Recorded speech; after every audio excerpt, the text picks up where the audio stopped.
রাবণকে পরাজিত করতে এবং বানরবাহিনীকে পরিবহন করার জন্য রামচন্দ্র ভগবানকে দক্ষিণ ভারত থেকে লঙ্কা অতিক্রম করতে হয়েছিল।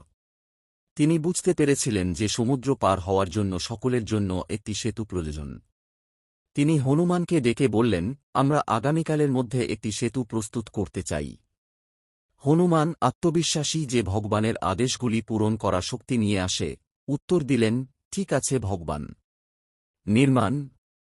হনুমান সারা ভারত থেকে বড় বড় পাহাড় এবং পাথর আনতে শুরু করলেন এবং সমুদ্রের তীরে জমা করলেন। তিনি প্রতিটি পাথরের উপর রাম লিখে সমুদ্রে ছুঁড়ে মারলেন, যেখানে তারা ভেসে উঠল। ভগবান রামচন্দ্র এটি দেখে অবাক হয়ে গেলেন যে রাম লেখা থাকাকালীন পাথরগুলি ভেসে উঠছিল।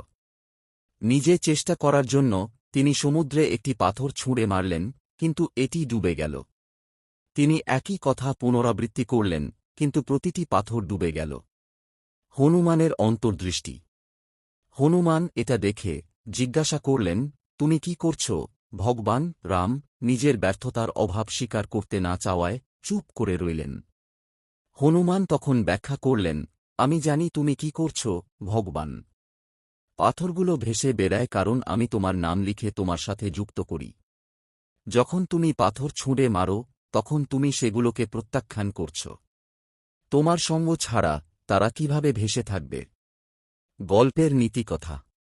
আমাদের ভগবান এবং বৈষ্ণবদের দ্বারা প্রত্যাখ্যাত না হওয়ার জন্য চেষ্টা করা উচিত। যখন আমরা প্রত্যাখ্যাত হই তখন আমাদের জন্য কোন আশা থাকে না। প্রত্যাখ্যাত না হওয়ার একমাত্র উপায় হল সর্বদা ভগবানের নাম জপ করা এবং তাঁকে স্মরণ করা। কৃষ্ণের নাম স্বয়ং কৃষ্ণের চেয়েও বেশি শক্তিশালী, যেমন রামায়ণের এই গল্পটি দ্বারা দেখানো হয়েছে। এই গল্পটা কেমন লাগল জানাবেন, আর ভিডিওটা ভালো লাগলে লাইক ও শেয়ার করবেন। এবং এখন যদি সাবস্ক্রাইব করে না থাকেন প্লিজ সাবস্ক্রাইব করে দেবেন। আমার পাশে থাকবেন। আশা করি ভালো আছেন। নমস্কার। জয় সদ্গুরু গুরু, জয় শ্রীকৃষ্ণ, জয় রাধারানীর জয়। হরে কৃষ্ণ কৃষ্ণ কৃষ্ণ হরে হরে, হরে রাম রাম রাম হরে হরে।